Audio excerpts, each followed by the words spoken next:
You are SGPU. So how then that day on this was I there on the spot? Please don't get to arguments. I can give you the clip. It is the order of chief secretary. It is not allowed. This guy has more than 10 people. And you allowed them. It is for a You tell me whether you allowed it. Please cooperate, sir. You allowed? Go inside. No. You please tell me. You please tell me. Who allowed this? Did I allow? Yeah. Was I there? Then Did you see me on the how many people spot? you arrested? Was I there on the spot? Yeah. Huh? Are You are standing in front of me and straight away telling me that no. not more Then than why 10 you people are are not missing allowed? that? अरे भाई क्यों देखा अपनी घर के सामने खड़ा है घर के सामने नजदीक है ना घर के सामने है हम लोग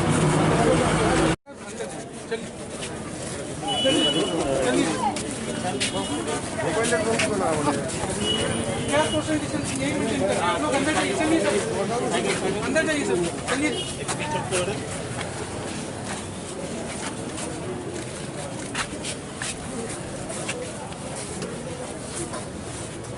भीड़ क्यों है यहाँ पे चलिए बुलाइए जैन जी बुलाइए चलिए आइए चलिए कॉपरेट करिए बस चलिए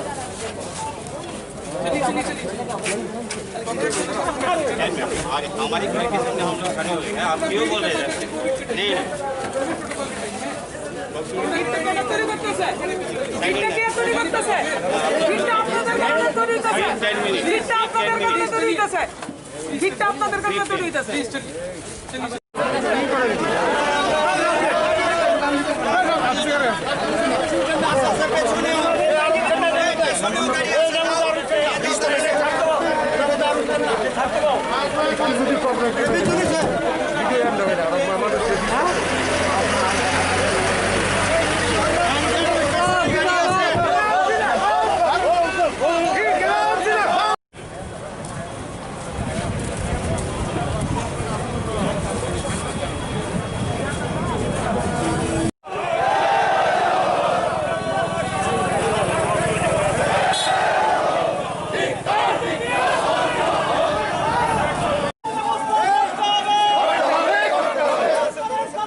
পুলিশ তো সারা দেশেই চিত্র নেই, অনেক রাজ্যেই আন্দোলন চলছে। এই ধরনের বাধা বা অগণতান্ত্রিক স্বৈরাচারী মনোভাব অনেক রাজ্যে আমরা দেখি না, কিন্তু এই রাজ্যেই বেশি এটা লক্ষ্য করা যাচ্ছে। এবং এখানে কোনো আন্দোলন করতে দেয় না, কথা বলতে দেয় না, আমাদের অধিকারও হস্তক্ষেপ করা হচ্ছে। ট্রেড ইউনিয়ন রাইট বলতে যেটা সেটা নেই। এবং ভারতবর্ষে এখন নরেন্দ্র মোদী সরকার একটা একদলীয় শাসন ব্যবস্থা কায়েম করার দিকে যাচ্ছেন, স্বৈরাচারী দৃষ্টিভঙ্গির বহিঃপ্রকাশ। এই দিক দিয়ে বলছে যে তারা নিয়মকানুন মেনে চলেছেন, কিন্তু দেখা যায় সব কিছু বিক্রি করে দিচ্ছেন। দেশের যে সম্পদ, কয়লা খনি বিক্রি করেছেন, 3 দিন স্ট্রাইক হয়েছে, বিরত হয়নি, আবার 18 তারিখে নেক্সট স্ট্রাইক। তারপরে এদিকে এয়ার ইন্ডিয়া বিক্রি করছেন, 20,000 ছাঁটাই করছেন, ওইদিকে বিক্রি করছেন তারা 47টা অর্ডিন্যান্স কারখানা।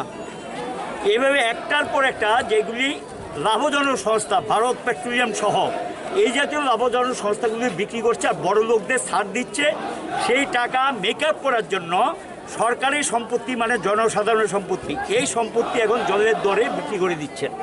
কাজেই আমরা এটার বিরুদ্ধে সারা দেশব্যাপী আন্দোলন চলছে। 10 কেজি চাল 7,500 টাকা নগদ দিতে হবে, এই নিয়ে আন্দোলন দীর্ঘদিন যাবৎ চলছে এবং সেই আন্দোলনেরই আজকে আমরা 4টা সংগঠন এখানে যৌথভাবে নেমেছি। ভারতবর্ষের ট্রেড ইউনিয়ন সব কয়টা ফেডারেশনও সেখানে অংশ নিয়েছে। গত 7-8 মানে গতকাল এবং পরশু 2 দিন স্কিম ওয়ার্কাররা দেশব্যাপী ধর্মঘট করেছে। আমাদের রাজ্যে এখানে গণতন্ত্র নেই, ধর্মঘটে যেতে চেয়েছিল, হুমকি দিয়েছে চাকরি খেয়ে দেবে, কিন্তু দেশে ধর্মঘট হয়ে গেছে।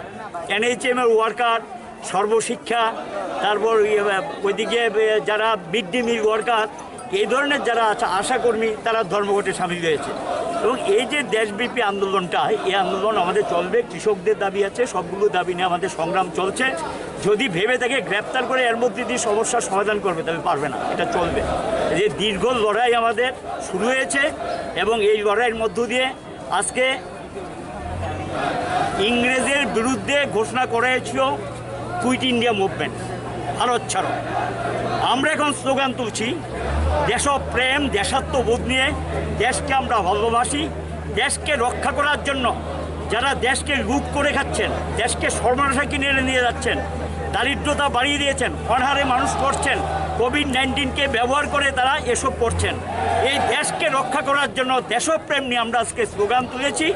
ভারত বাঁচাও মানে দেশ বাঁচাও আর মানুষ বাঁচাও। তারা মানুষকে শেষ করে দিচ্ছেন, মানুষরা বাঁচতে পারবে না যেই নীতি তারা গ্রহণ করছেন। লড়াইটা নীতির বিরুদ্ধে। আমরা বিশ্বাস করি একটা লড়াইয়ের মধ্যে দিয়ে শেষ হবে না, এই নীতির পরিবর্তনের সংগ্রাম চলবে, এটা অব্যাহত থাকবে। লড়াই দিনের পর দিন চলবে। সেই লড়াইয়ের মধ্য দিয়ে হয় তারা নীতির পরিবর্তন ঘটবে, আর নতুবা যারা এই স্বৈর শাসন ব্যবস্থা চালাচ্ছেন তাদেরকে মানুষ একদিন ছুঁড়ে ফেলে দেবেন। কারণ ভারতবর্ষের ইতিহাসে দেখা গেছে মানুষের বিরুদ্ধে বেশিক্ষণ টিকে থাকা যায় না। মানুষের সমস্যার সমাধান না করে বিক্রমবাজি করে বেশি দিন টিকে থাকা যায় না। কাজে সেখানে গিয়ে মানুষের বক্তব্য হলো আমরা সমস্যার সমাধান চাই, কিন্তু সেই সমাধান যদি না করতে পারেন মানুষ ধীরে ধীরে রাজনৈতিক সংগ্রামের দিকে যাবে। এই লড়াই ইকোনমিক ইস্যুর উপরে, কিন্তু আক্রমণটা রাজনৈতিক। কারণ রাজনৈতিক দল সরকার চালায়, রাজনৈতিক দলের রাজনৈতিক সিদ্ধান্ত নিয়ে আক্রমণ নামিয়ে এনেছেন, আর অথচ বলছে রাজনীতি করা যাবে না। তাহলে সিদ্ধান্তটা তো রাজনৈতিক, তো প্রতিবাদটা রাজনৈতিক করা যাবে না কেন? তোমরা রাজনৈতিক সিদ্ধান্ত নিয়ে আক্রমণ নামিয়ে আনবে না, আমাদেরও প্রতিবাদের দরকার নেই। যতক্ষণ তারা এই ধরনের আঘাত করবে আমরা আমাদের প্রতিবাদ ততক্ষণ থাকবে, আমাদের লড়াই সেখানে অব্যাহত থাকবে। আজকেও দেখলাম আমাদেরকে বেরোতেই দিচ্ছে না।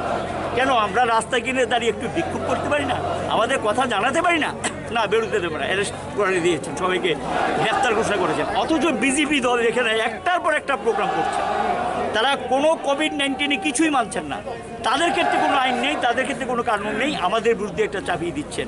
কাজেই এটা হলো একপেশি গভর্নমেন্ট এবং তাদের দ্বিচারিতা। এগুলো তাদের সংগঠনের ক্ষেত্রে, তাদের দলের ক্ষেত্রে তাদের কর্মসূচি অব্যাহত থাকবে। আমরা কোনো কর্মসূচি নিলে সেই কর্মসূচিতে তারা বাধা দেবে।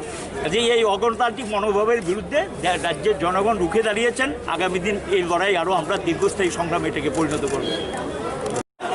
পুলিশের ভূমিকা নিয়ে কি বলবেন? আমি তো বলছি, যদিও পুলিশ অফিসার এসে ব্যক্তিগতভাবে তাদেরকে দায়ী করি না, আমাদের রাজ্যের যে বর্তমান শাসক দল এরা জনবিচ্ছিন্ন, মানুষকে ভয় পায়। এই কারণে গণতান্ত্রিকভাবে সমস্ত নিয়ম মেনে শান্তিপূর্ণভাবে যে আমরা এই বিক্ষোভ কর্মসূচি করতে চাই, এতে তাদের বাধা। কাজে এদের প্রতি ধিক্কার। এরা যে জনগণ থেকে বিচ্ছিন্ন হচ্ছে এটা আসলে তারই প্রমাণ, এটা শক্তি নয়, এটা কাপুরুষতা, দুর্বলতা।